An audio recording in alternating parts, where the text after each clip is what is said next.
이러한 때 나는 정약용이 최악의 고난에 처했을 때 마음을 다스렸다는 심경에 주목했다. 퇴계와 율곡을 비롯한 조선 최고의 학자들이 학문과 수양을 위해 치열하게 공부하고 논쟁했던 책.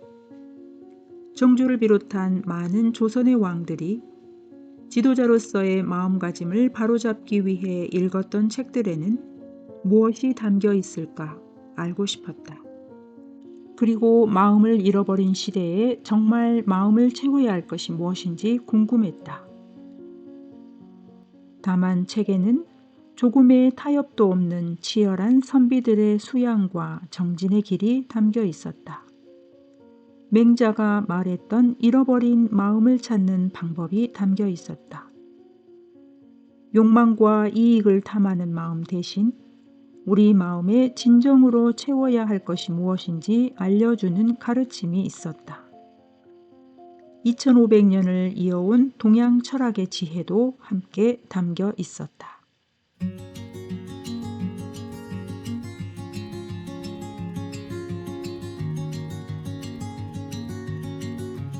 안녕하세요. 반갑습니다. 행복한 책 읽기 은하수 책방입니다. 오늘 들려드릴 책은 다산의 마지막 공부, 마음을 지켜낸다는 것입니다. 조윤재 지음, 청림 출판에서 펴냈습니다. 우리는 살아가면서 때때로 많은 고난과 역경을 맞이하고 또 헤쳐나가며 인생을 이어갑니다.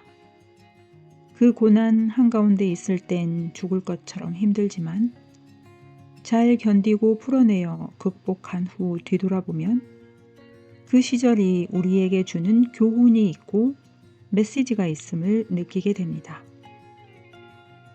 다산 정약용은 18년 동안의 유배 생활을 겪으며 어떤 심경이었을까요? 인생의 황금기를 그렇게 흘려버리듯이 보내고 다시 집으로 돌아온 일상은 어땠을까요? 마지막까지 마음을 잃지 않으려 붙잡았던 책이 바로 이 책이 풀어내어주는 심경이었다고 합니다.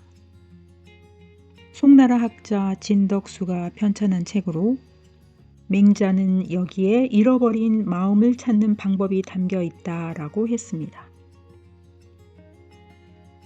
억울한 시절을 학문으로 승화시켜 끝내 주저앉지 않고 다산의 정신줄을 붙잡아준 책 심경. 그래서 저자는 그 책이 몹시 궁금했다고 합니다.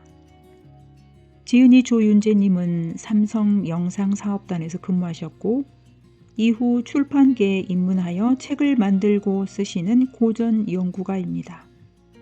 논어, 맹자, 사기 등 동양고전 100여 종을 원전으로 읽어내며 천년의 내공, 적을 만들지 않는 고전 공부의 힘, 말 공부 등 다수의 책을 썼습니다. 현대사회에 접목시켜 이해하기 쉽게 풀이해준 책, 다산의 마지막 공부, 몇 대목 골라 소개해드리겠습니다.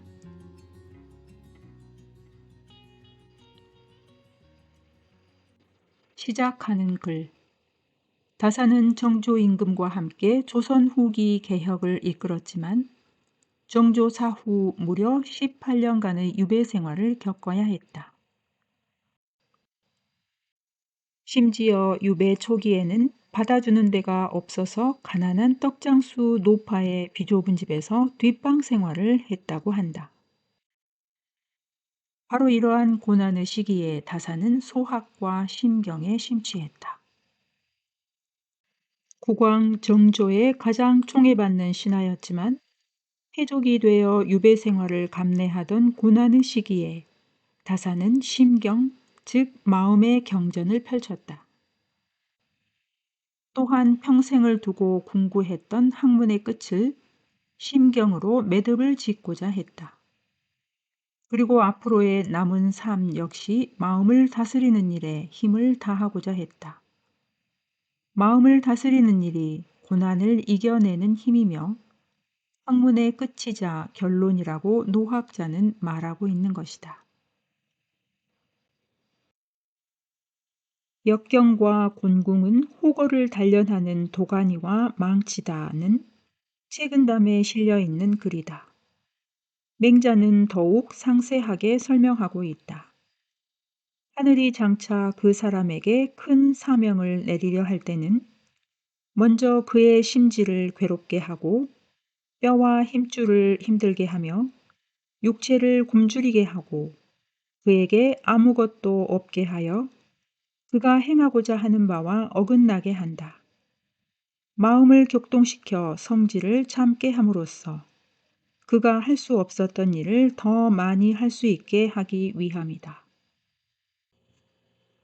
이 글들은 모두 고난이 사람의 삶에서 어떤 유익을 가져다 줄 수 있는지를 말해주고 있다. 하지만 고난을 겪는다고 해서 모든 사람이 좋은 결과를 얻지는 않는다. 어떤 이는 고난을 통해 놀라운 일을 만들어내기도 하지만 어떤 사람들은 고난에 치여 무너지기도 하는 것이다. 그 차이는 바로 고난을 어떤 마음으로 어떻게 받아들이느냐에 달려 있다. 그것을 다산이 말해주고 있다. 먼저 고난을 이겨내고 큰 일을 이루기 위해서는 반드시 고난을 받아들이는 긍정적인 마음이 있어야 한다. 다산은 중년에 닥친 고난을 세속의 길에서 벗어나 진정한 학문을 할 수 있는 여가로 생각했다. 그랬기에 험난한 귀양지에서 여유당 전설하는 찬란한 학문적 결실을 만들어낼 수 있었다. 또 한 가지는 고난이 삶에서 어떤 의미가 있는지를 잠잠히 생각해 볼 수 있어야 한다. 공자가 곤궁에는 운명이 있음을 알고 형통에는 때가 있음을 알고 큰 어려움에 처해도 두려워하지 않는 것이 성인의 용기다라고 말했듯이 자신이 겪는 고난에도 반드시 그 의미가 있음을 알고 조용히 때를 기다리는 지혜가 있어야 하는 것이다. 그 전제는 평온하고 안정적인 마음을 유지하는 것이다. 다사는 마음을 다스릴 수 있었기에 혹독한 시기를 잠잠히 버티면서 때를 기다릴 수 있었다. 자신뿐 아니라 아들들에게도 패족에서 벗어날 수 있는 길은 독서밖에 없다라고 이르며 미래를 대비하도록 했다.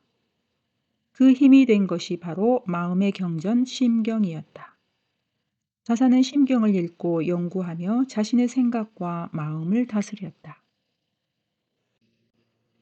조선의 선비들은 심경과 심경부주를 철저히 연구하고 토론하고 학술적으로 논쟁도 하면서 많은 저술들을 남겼다.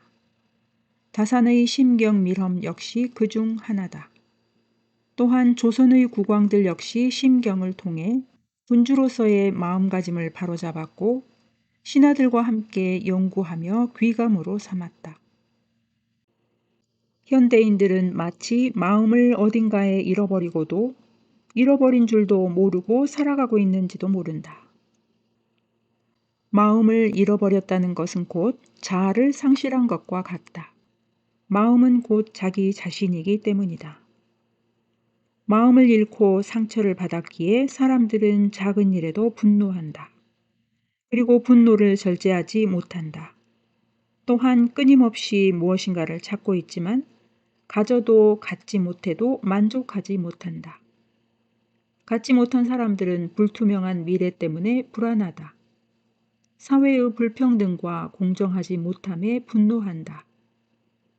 가진 자들 역시 아무리 채워도 채워지지 않는 욕심 때문에 허무하다.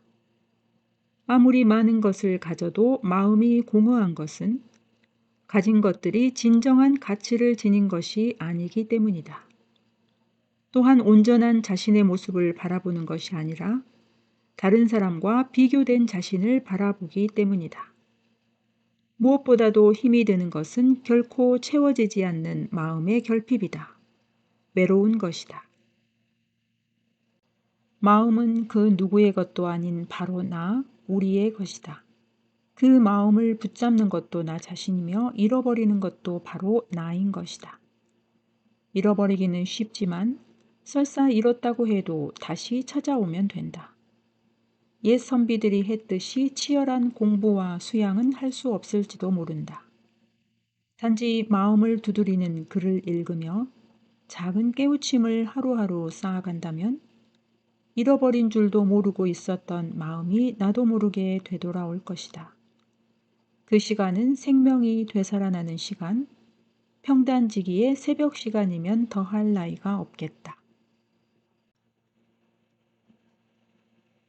흔히 큰 일을 하는 사람은 작은 일에 연연해서는 안 된다고 말한다. 하지만 일상을 소홀히 하면서 큰 일을 이루는 사람은 없다. 진정한 위대함은 작은 일에 대한 따뜻한 관심, 소소한 일상에서의 충실함에서 비롯된다. 비범한 힘은 평범한 일상에서 축적된다. 비범함은 무수한 평범함이 쌓인 결과다. 하늘이 함께 한다는 마음가짐은 급박한 때는 물론 평상시의 생활에서도 큰 힘이 된다. 결단의 순간에 망설이지 않게 되고 위기의 순간에도 담대할 수 있다. 평소 생활에서도 하고자 하는 일을 자신 있게 해낼 수 있게 되고 또 결과에 대해서도 자신감을 가질 수 있다. 신독이라는 것은 자기 홀로 아는 일에서 신중을 다해 삼간다는 것이지 단순히 혼자 있는 곳에서 행동을 삼간다는 것을 말하는 것이 아니다. 사람이 방에 홀로 앉아서 자신이 했던 일을 묵묵히 되짚어보면 양심이 드러난다. 어두운 곳에서 스스로를 반추했을 때 부끄러움이 드러난다는 것이지 어두워 보이지 않는 곳에서도 감히 악을 행해서는 안 된다는 뜻이 아니다. 사람의 악은 늘 사람과 함께하는 곳에 있다. 다사는 홀로 있을 때 신중히 하라는 것을 단순한 장소의 개념으로 생각하지 않았다.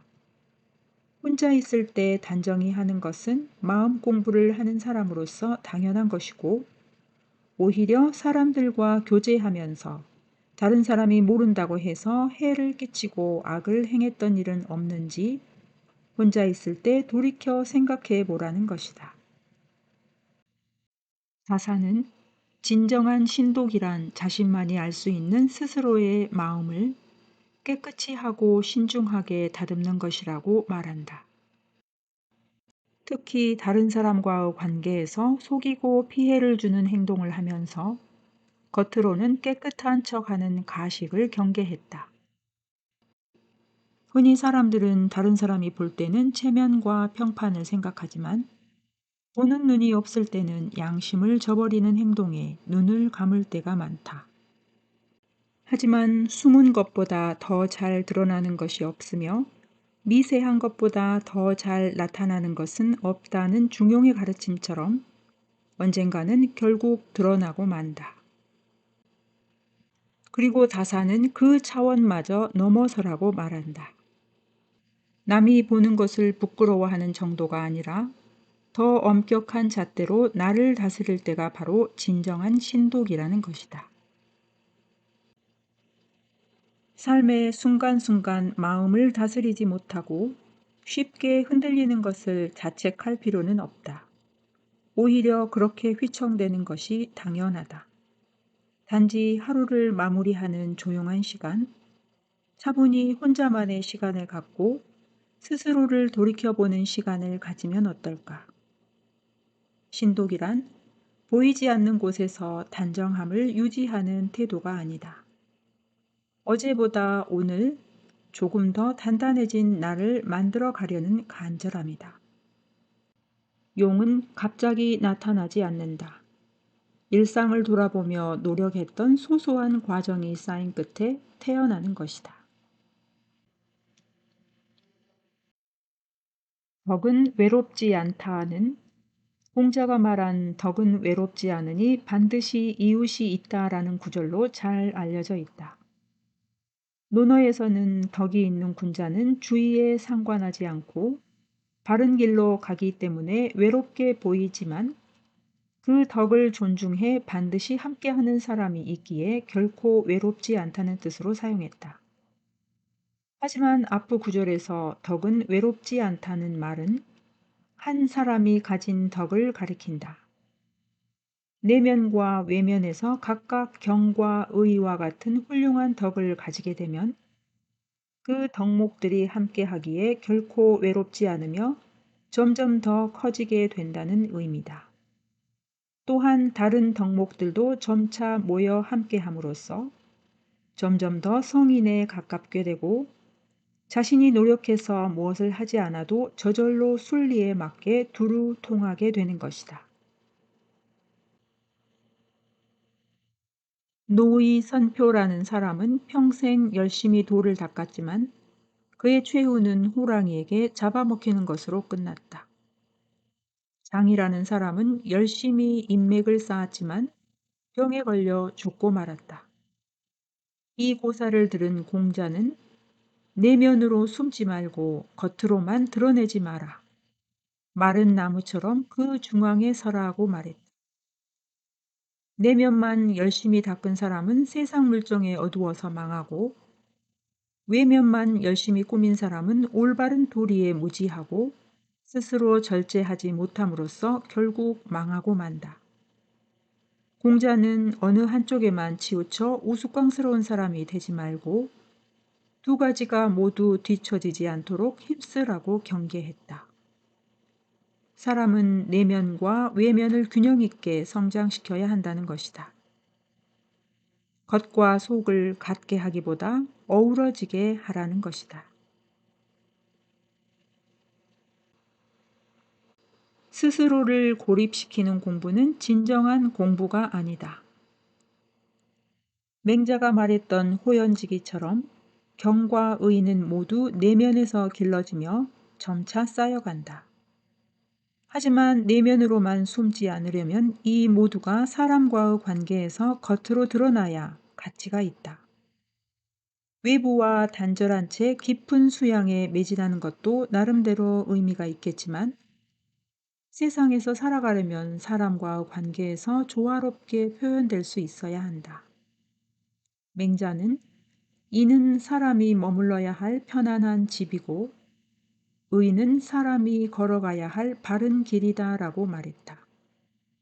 인과 의는 깊은 산속에서 수양하거나 갑자기 득도해 이루는 것이 아니라 생활 속에서 실천해 나가야 한다는 것이다. 열심히 노력해서 의식적으로 드러내는 것이 아니라 내면이 곧게 섬으로써 그 충실함이 자연스럽게 드러나는 사람. 크고 대단한 일을 해서가 아니라 일상의 삶에서 품격이 있는 사람. 무심한 듯 아무렇지도 않게 행동하지만 돌이켜보면 한치의 어긋남도 없는 사람. 바로 이런 사람이 진정한 어른이다. 사람과의 관계에서 가장 벽을 느낄 때가 바로 나는 무조건 이러해야 해 하며 전혀 타협의 여지를 남기지 않는 이들과 마주할 때다. 이런 사람들의 특징은 대부분 다른 사람의 의견에 귀를 닫는다는 점이다. 설사 다른 사람의 의견이 좋다고 느껴도 자기 의견이나 생각을 포기해야 한다면 쉽게 그것을 받아들이지 않는다. 고집을 버린다는 것은 신념이나 원칙에 집착하지 않고 유연하게 상황에 대처하고자 하는 태도다. 아무리 좋은 덕목이라고 해도 지나치면 해악이 될 수도 있다. 용기가 지나치면 만용이 되고 예의가 지나치면 아부가 될 수 있는 것이다. 공자는 항상 그것을 염려하고 경계했는데 맹자가 공자께서는 너무 심한 것을 하지 않으셨다라는 말이 그것을 잘 보여주고 있다. 아집이 강한 사람들은 자신만의 생각에 사로잡혀 있기 때문에 다른 사람을 배려하지 않는다. 또한 공적인 이익, 즉 대의를 위하기보다는 스스로의 욕심과 탐욕을 앞세우기에 크게는 나라, 작게는 작은 조직에서도 덕이 되지 못한다. 하지만 무엇보다 아집이 강한 이들이 가진 가장 큰 문제는 바로 자기 스스로의 삶이 공허하다는 것이다. 오직 자신의 욕심을 채우는 데에만 삶의 목적을 두는 사람은 끝없이 바위를 굴려야 하는 그리스 신화 속의 시지프와 같이 채워지지 않는 갈망 속에서 허덕이며 살고 있는지도 모른다. 그것은 형벌이다. 버려야 할 것을 못 버리면 스스로를 버리게 된다. 바로 지금 오늘의 모든 정성을 다하라. 아무리 옳은 길을 가고자 다짐한다고 하더라도 대다수 사람들에게는 어쩔 수 없는 한계가 있다. 아무도 보는 사람이 없는데 이런 작은 일쯤이야. 이번 한 번만 하자 등 사소한 유혹에서 자유롭기는 힘들다. 혹은 좀 더 대담하게 신념화해서 본능에 충실하자. 오늘을 즐기자. 한 번뿐인 인생인데 라며 합리화하기도 한다. 요즘 유행하는 욜로나 한때 유행했던 카르페 디엠과 같은 용어가 이러한 태세를 잘 나타내는 말이다. 하지만 이 말들의 진정한 뜻은 우리가 흔히 알고 있는 방만한 삶의 방식을 뜻하지 않는다. 카르페 디엠은 라틴어로서 로마 시인 호라티우스가 쓴 농사에 관련한 시에 실려 있는 구절이다. 시의 마지막 구절 오늘을 붙잡게 내일이라는 말은 최소한만 믿고는 한 해 동안 땀 흘린 대가로 수확하는 기쁨을 마음껏 누리라는 말이다. 오늘만큼은 내일의 걱정으로 고민하지도 말고 내일의 희망을 위해 전적으로 오늘을 희생하지도 말라는 것이다. 하늘이 사람들에게 준 것 중에 가장 공평한 것이 시간이다. 어떤 부유한 사람도 최고의 권력을 가진 사람도 다른 사람들보다 더 많은 시간을 가질 수 없다. 아무리 비천한 사람도 어려운 상황에 처한 사람도 마찬가지다. 그 시간 중에서 오직 우리의 것이라고 할 수 있는 것, 우리의 뜻대로 할 수 있는 것은 바로 오늘 현재뿐이다. 과거는 이미 지나갔으니 우리 것이라 할 수 없다. 미래 역시 아직 오지 않았다. 마치 외상처럼 당겼을 수도 없으니 역시 우리 것이 아닌 것이다. 따라서 우리는 오직 우리의 것인 오늘에 충실해야 한다. 바로 오늘 내면의 성실함을 채워가야 하는 것이다. 사람의 혀나 펜에서 나오는 말 중에 가장 슬픈 것은 그랬더라면 좋았을 텐데 라고 한다. 결코 고칠 수 없는 과거를 후회하며 오직 내 것, 내 마음대로 할 수 있는 오늘을 허비하고 있기 때문이다. 오늘은 어제와 내일을 잇는 달이다. 따라서 오늘의 성실함을 채워나가야 비로소 과거는 과거가 되고 미래는 미래가 된다. 사람들은 흔히 학문과 수양을 위해 무언가를 해야 한다고 생각한다. 마음 공부도 마찬가지다. 마음을 다스리기 위해 책을 찾아서 읽기도 하고 정도가 심하면 상담도 받는다. 번잡한 마음을 벗어나기 위해 마음을 비우는 방법을 배우려고 연습한다. 하지만 누구나 경험해 봤겠지만 한번 마음을 차지한 나쁜 기운들은 쉽게 비울 수가 없다. 마치 자기가 처음부터 주인인 듯이 자리를 차지하고 비켜주지 않는다. 설사 힘들게 비우는데 성공했다고 해도 방심할 수 없다. 곧 더 강력한 욕심에 마음을 빼앗기기 때문이다. 마음을 다스리기 위해 가장 먼저 해야 할 행동은 바로 나쁜 것들이 마음을 차지하지 않도록 지키는 것이다. 게으르고 교만하며 간사하고 편벽된 기운을 신체에 베풀지 않겠다는 의지와 몸과 마음을 다해 올바른 길을 가겠다는 결의가 의로운 길로 이끈다. 거창한 일이 아니다. 일상에서 조금씩 좋은 것을 채워나가면 충분하다. 밖으로 담을 쌓는 대신 안을 채우는 것이다. 마음은 사람의 내적인 부분과 외부를 연결하는 지점이다. 외부의 자극으로부터 나 자신의 감정과 느낌을 얻고 그것을 기반으로 다른 사람들에게 표현한다. 만약 마음이 나쁜 것으로 채워져 있다면 또 다른 나쁜 것들을 불러 모으게 된다. 유유상종인 것이다. 만약 비워져 있다면 외부와 단절하게 되는 것과 다름없다. 마음을 비워서 공허한 상태가 선이 아니라 마음을 선한 것으로 채워야 진정한 선이 된다. 그때 조화롭고 아름다운 음악을 함께 한다면 큰 힘이 될 것이다. 나를 지킨다는 것은 외부의 모든 자극을 막고자 스스로를 비우는 고립이 아니다. 내부를 좋은 것으로 채워나가는 것이다.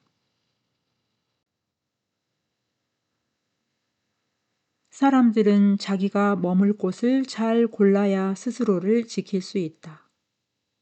좋은 환경을 가려서 거주하지 않으면 피폐해지기 쉬울 수밖에 없다. 연려전에 실려있는 맹모 삼천지교는 환경의 중요성에 대해 이야기한 대표적인 고사다. 맹자의 어머니는 주변에 쉽게 물드는 아이의 교육을 위해 세 곳으로 옮겨 다녔다. 맹모가 맹자의 어린 시절에 좋은 환경을 주기 위해 노력했다면 현명한 사람은 도가 행해지지 않는 세상을 피하고 어지러운 지역을 피하고 무례한 사람을 피하고 그릇된 말을 하는 사람을 피한다고 공자가 말했던 것은 성인이 난세를 살아가는 지혜라고 할 수 있다. 인간은 주변과 서로 물들이고 물드는 존재다. 이처럼 거주하는 환경도 중요하지만 평상시에 사귀고 대하는 사람들 역시 중요하다. 우산이 벌거숭이가 된 것이 날마다 와서 나무를 하고 소와 양을 먹이는 사람들 때문인 것처럼 평소에 접하는 사람들이 도덕적으로 바르지 않다면 사람은 선한 본성을 지켜나가기가 쉽지 않다. 근묵자흑, 근주자적, 거필택린, 취필유덕. 묵을 가까이 하면 검어지고 붉은 물감을 가까이 하면 붉어지니 반드시 이웃을 가려서 살고 덕이 있는 사람과 사귀라가 의미하는 바다. 굶주린 사람은 무엇을 먹어도 맛있다. 목이 마른 사람은 무엇을 마셔도 그 맛이 달다. 시장이 반찬이라는 속담이 말해주는 바와 같다. 이처럼 긍정적인 의미로 쓰이기도 하지만 부정적인 경우도 있다. 만약 맛을 감별해야 하는 요리사가 그렇다면 문제가 된다. 입과 배가 굶주림과 목마름에 영향을 받으면 객관적으로 정확한 맛을 볼 수 없기 때문이다. 맹자는 그것을 해를 입었다고 표현했다. 우리 야사에도 비슷한 이야기가 전해온다. 인조가 이괄의 난을 피해 공주로 피신을 했을 때 먹었던 모거가 너무 맛있어서 그 이름을 은어라고 바꾸라고 명했다. 이후 궁궐에 돌아와 그 맛이 그리워 다시 찾았다. 하지만 피난 때와는 달리 맛이 없어서 도루묵이라고 이름 붙였다는 이야기다. 궁궐에서 먹은 모거가 맛이 없었던 까닭은 물고기의 맛이 변해서가 아니라 환경과 입맛이 변했기 때문이다. 피난 시절 허기에 지쳐 제대로 끼니를 때우지 못했을 때 먹었던 맛과 산의 진미를 매일 접하다가 먹었던 맛이 같을 수가 없는 것이다. 물론 맛없는 것을 맛있게 먹었다고 해서 문제가 될 것은 없다. 나중에 도로목 해라 하면 그만이다. 하지만 만약 배가 너무 고파서 상한 것을 먹거나 썩은 물을 마시게 되면 심각한 탈이 난다. 먹고 마시는 것만의 문제가 아니라 사람의 마음에도 똑같은 문제가 생긴다. 몸에는 배고픔과 목마름이 해를 입히지만 사람의 마음을 해치는 것은 부귀에 대한 허기와 갈증이다. 이것은 더 심각하다. 더 큰 것을 잃기 때문이다.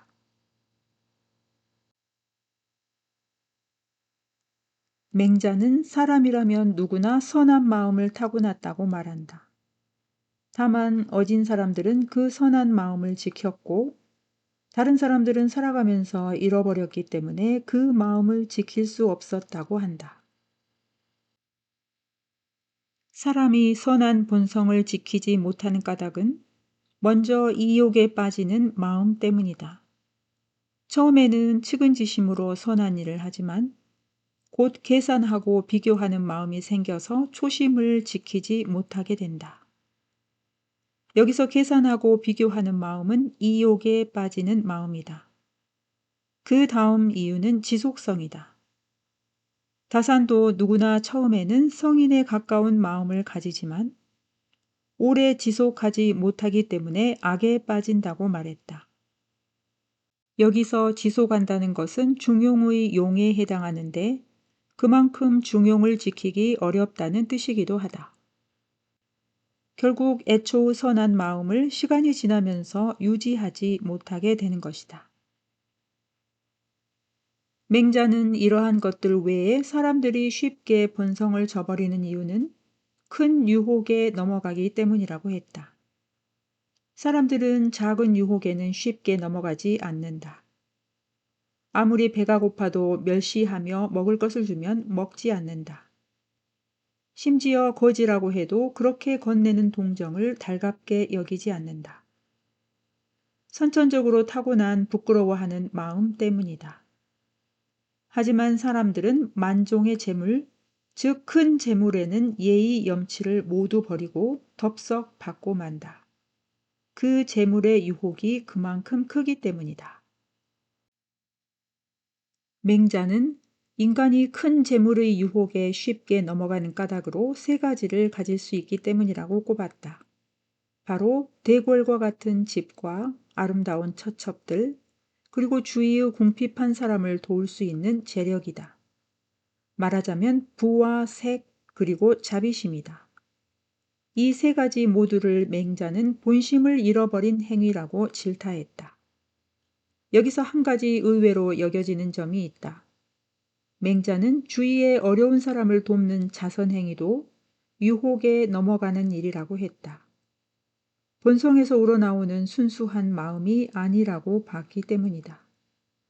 이것은 우리에게도 흔히 보이는 심리인데 남을 돕는 일을 은근히 자랑하는 과시요, 남보다 내가 더 낫다는 우월의식, 스스로 나는 좋은 사람이라고 만족하는 자기 만족과 같은 것들이다. 이런 마음으로 남을 돕는 것은 맹자가 보기에 부귀영화를 추구하는 마음과 그리 다를 바가 없다. 맹자가 말했던 삶을 버리고 의를 택할 정도의 사람을 공자는 완성된 사람, 성인이라고 했다. 평소의 말과 행동에서 신의를 지키고 날마다 스스로를 돌아보며 성찰한다면 비록 부와 권세 앞에서 흔들리긴 하지만 선한 마음을 지키려고 노력하는 의로운 삶을 살아갈 수 있을 것이다. 고요할 때 텅 비면 밝고 밝으면 통한다.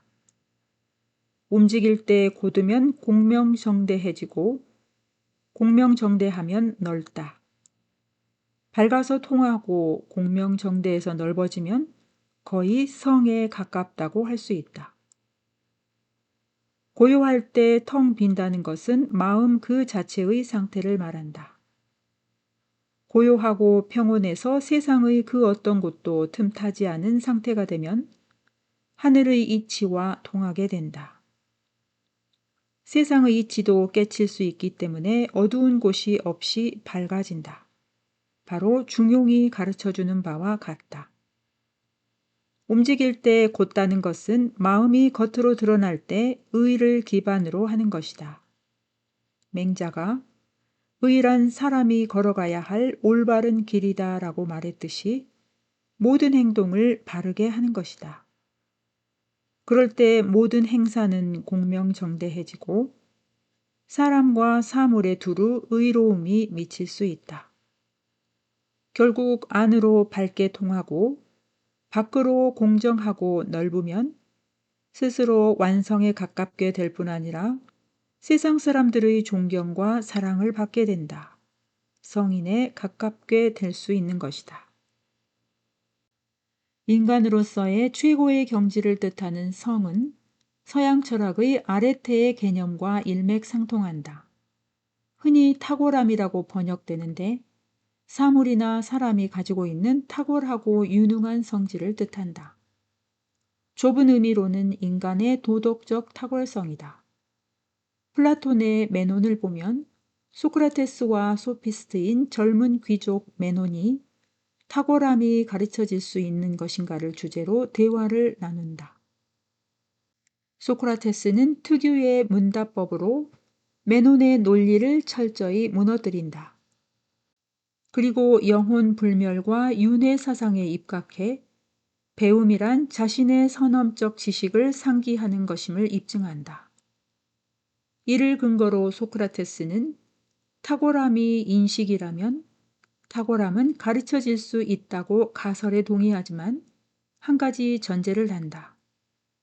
바로 탁월함을 가르칠 수 있는 탁월함의 교사가 없기 때문에 탁월함은 배울 수 없다는 것이다. 또한 탁월함을 만드는 다른 요소인 참된 확신 역시 인식이 뒷받침하지 않기 때문에 결국 탁월함은 신적인 영역에 속한다고 결론을 내린다. 이 논리를 통해 소크라테스는 그 당시 탁월함의 교사라고 자부하던 소피스트들이 진정한 교사가 아니라 단지 돈만 밝히는 지식 장사꾼에 불과하다고 질타했다. 사람들은 누구나 남들보다 더 뛰어나기를 원하고 성장을 추구한다. 그것은 동양과 서양을 막론하고 시대의 변화와 상관없이 인류가 본성적으로 추구했던 속성과도 같다. 옛날 뛰어난 철학자들은 성 혹은 탁월함이라는 도덕적 완성을 추구했다. 하지만 그 당시는 물론 오늘날에도 마찬가지로 대다수 사람들은 보다 세속적인 가치들을 얻기 위해 집중한다.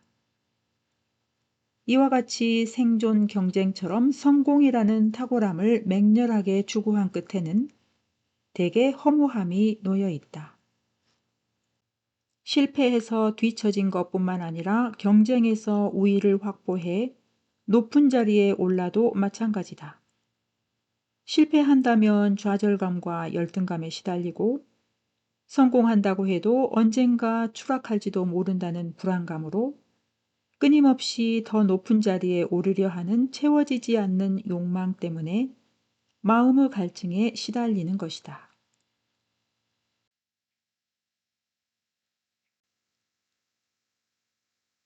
흔히 말은 마음에 있는 것을 밖으로 표현하는 것이라고 한다.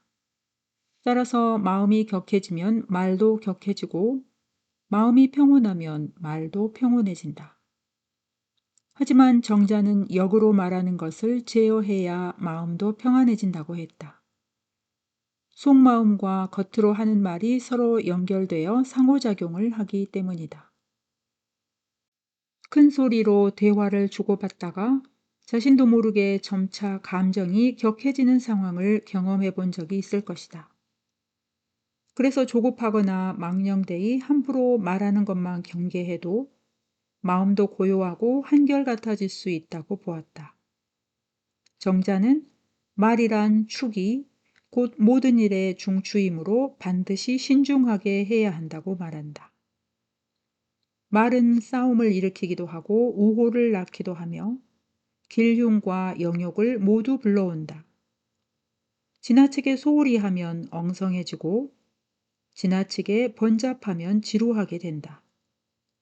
또한 자기가 함부로 하면 남으로부터 오는 말도 함부로 오기 마련인 것이다.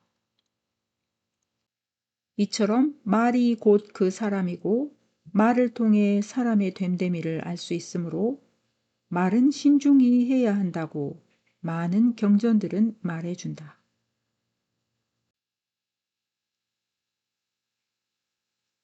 행동이 반복되면 습관이 되고 습관이 오래되면 본성이 된다. 지혜로운 사람은 행동하기 전에 먼저 생각함으로써 행동의 진실함을 구한다. 행동을 하기 전에 먼저 바르게 진실하게 해야 할 것을 생각한다면 당연히 그 행동도 바르게 된다. 마찬가지로 뜻이 있는 사람은 행동을 할 때 자신의 뜻을 지켜나간다. 뜻 있는 사람이 자신의 뜻을 지켜나가는 것은 바로 의의 길을 걷는 것이다. 그런 행동들이 습관이 되도록 몸에 익히고 몸에 익어 본성처럼 된다면 성현과 같이 될 수 있다고 정자는 말하고 있다. 인간이란 자신이 본 것, 들은 것으로 이루어진 존재다. 본 것, 들은 것은 우리가 공부와 경험을 통해 받아들이는 것들을 말한다. 이처럼 보고 들은 것들이 마음을 이루고 생각과 가치관을 만들어 간다.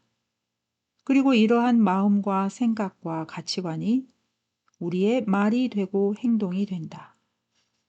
이런 말과 행동들이 점차 쌓여서 습관이 되고 그 습관이 천성이 된다. 하지만 바르지 못한 일을 쌓아나가면 나쁜 습관이 되고 나쁜 습관은 나쁜 본성이 되고 만다. 옛 성현들을 따르기는 버겁다. 그러나 선한 습관을 쌓아나가는 일까지 포기할 수는 없다. 그 첫 번째가 바로 보고 듣고 말하고 행동하는 것에 대한 절제다. 우리가 굳이 찾지 않더라도 우리가 살고 있는 지금은 수많은 유혹이 보고 들리는 시대다. 보고 들리는 것을 선택할 수는 없지만 어떤 것에 마음을 둘지는 우리가 선택할 수 있다. 그리고 어떤 것을 선택하느냐에 따라서 우리의 삶이 결정된다. 바르고 선한 것을 취하면 바르고 선한 것이 우리를 만들어가고 그 속에서 나오는 말과 행동은 바르고 선해질 수 있다. 그리고 그것을 쌓아서 습관으로 만들면 곧 천성이 될 수 있는 것이다. 인간은 자신이 경험하고 마주하는 무수한 것들에 물들고 반대로 주변의 존재들에게 스스로를 물들이기도 하는 존재다. 우리는 물들고 물들이는 색을 선택할 수 있다.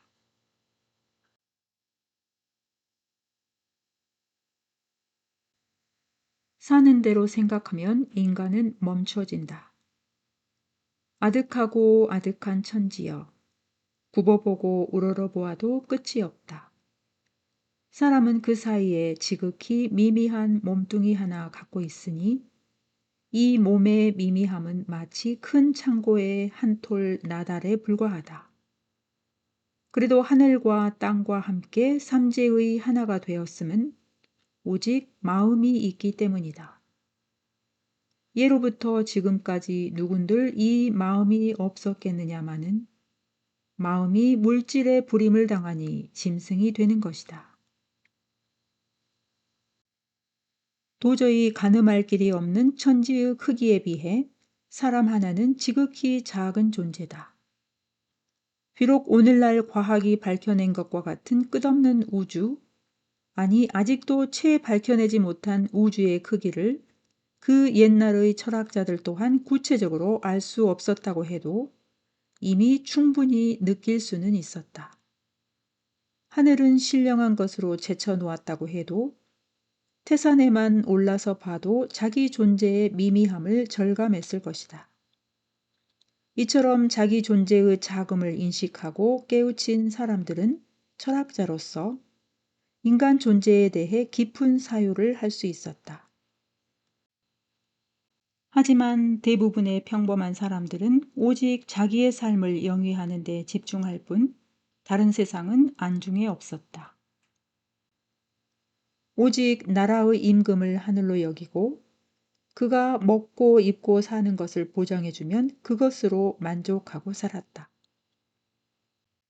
장자가 우화로 말했던 것처럼 망망대해의 크기를 듣고 놀라 기절하는 우물 안의 개구리와 같은 삶을 살았던 것이다.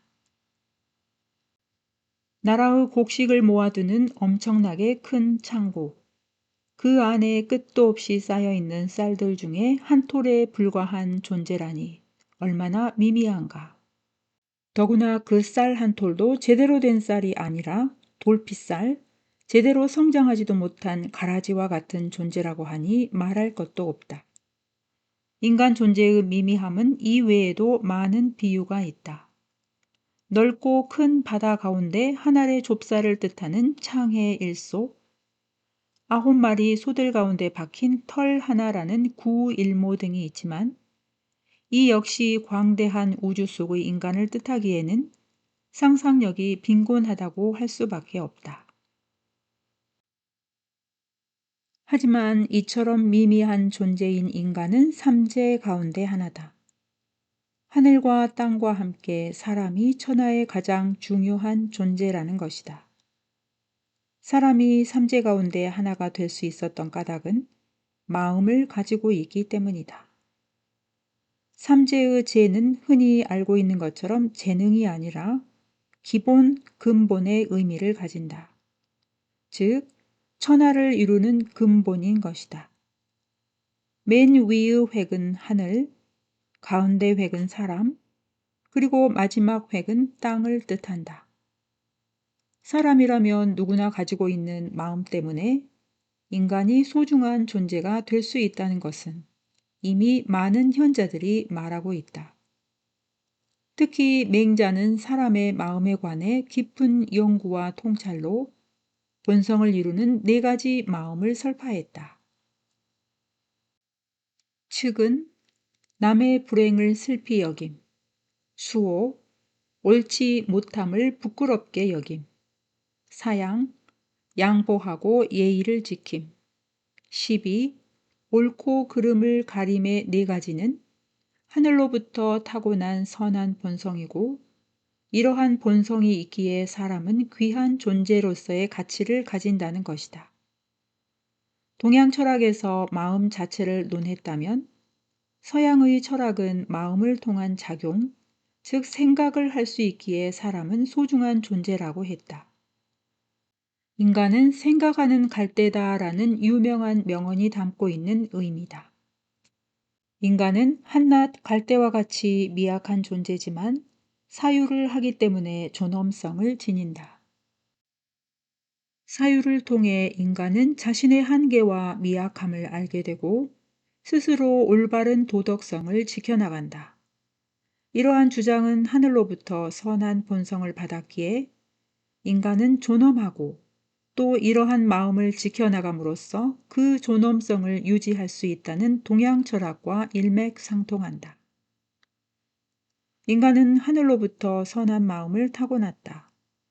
누구나 빠짐없이 이러한 마음을 받았기에 하늘은 공평한 것이다. 하지만 어떤 사람은 선한 마음을 간직해 자신의 존엄성을 지켜나간다. 어떤 사람은 살아가며 세속적인 욕심에 휘둘리면서 선한 마음을 지키지 못한다. 범주는 그렇게 인간이 스스로를 잃게 되면 짐승과 다를 것이 없어진다고 질타한다. 하지만 자신의 선한 본성을 잘 지켜나가는 것은 결코 쉬운 일이 아니다. 한낱 작고 미미한 마음을 수많은 물욕이 틈타고 있기 때문이다. 따라서 마음 공부에 조금도 해이해져서는 안 된다는 것이다. 하지만 조금도 마음의 틈을 보이지 않고 육신을 단속할 수 있는 사람은 드물다. 수신을 위해 일생을 매진하던 그 당시 선비들조차도 마음을 지킬 수 있는 사람이 드물었다고 범주는 말하고 있다. 대부분의 사람들이 삶의 목적을 물욕과 이익의 추구에 두고 있는 오늘날은 더 말할 나위가 없다. 물론 그 당시처럼 이익의 추구가 죄악시 되거나 마음의 병이라고 할 수는 없다. 적절한 욕망의 추구를 오히려 권장하기도 하는 시대다. 욕망에 충실한 것. 그것이 오히려 마음의 병으로부터 자신을 지킬 수 있다는 주장도 있다. 하지만 이익과 욕망을 추구하더라도 타협해서는 안 되는 것이 있다. 그리고 반드시 지켜야 하는 것은 옛날과 지금이 다를 바 없다. 바로 사랑과 배려의 인, 정의의 의, 질서를 위해 지켜야 할 예, 인격의 완성과 바른 판단을 위해 필요한 지혜다.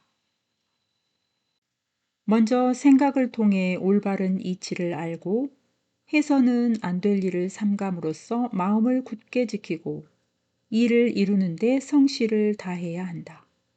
그래야 올바른 성공, 정의로운 승리를 거둘 수 있다.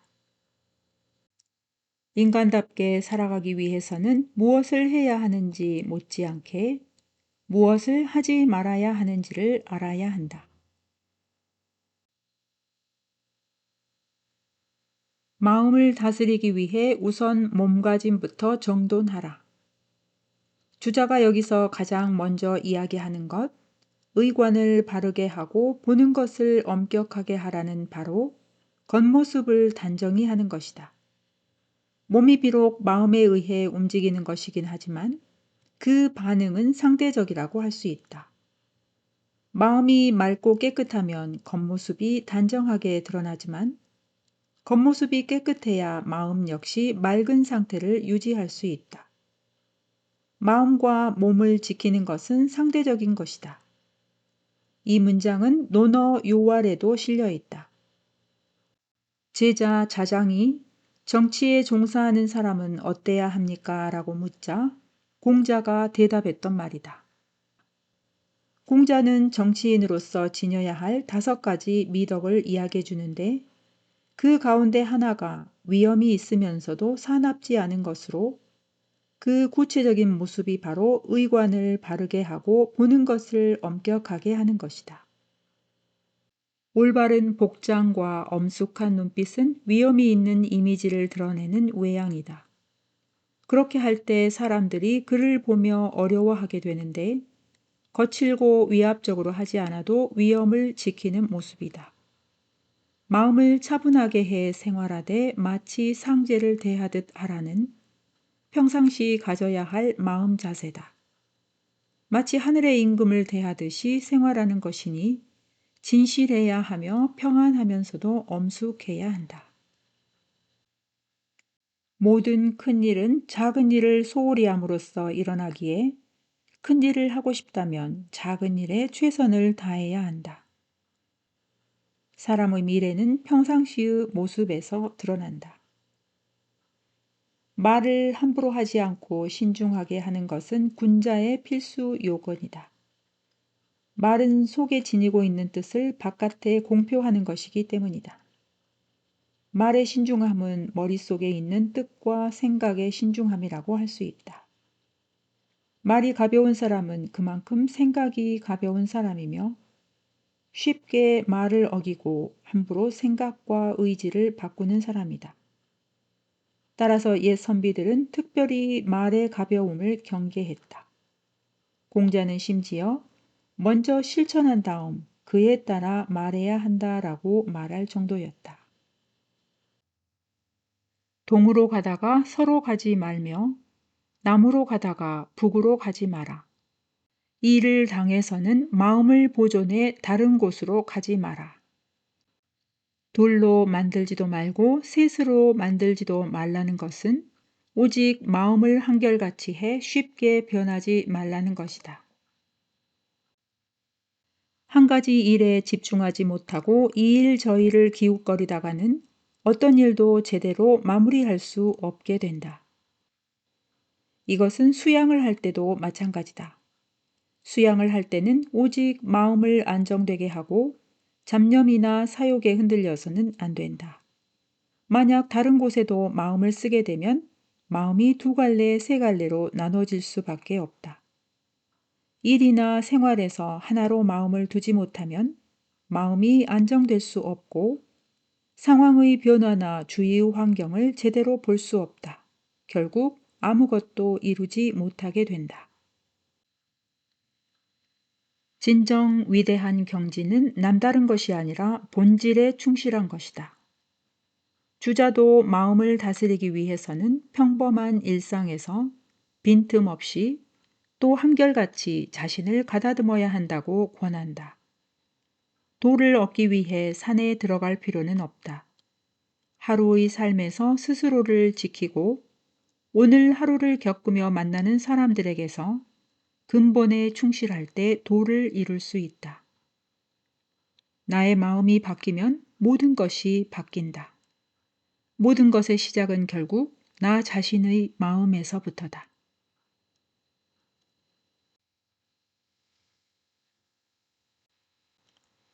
여기까지 하고 낭독을 마치겠습니다. 결국 이 세상에 대해 우리가 갖는 모든 인식은 우리의 마음이라는 필터를 통해 나온 것이라는 생각이 들었습니다. 오늘도 끝까지 함께 해주셔서 감사합니다. 건강하시고 다음 책에서 다시 뵙겠습니다. 안녕히 계세요.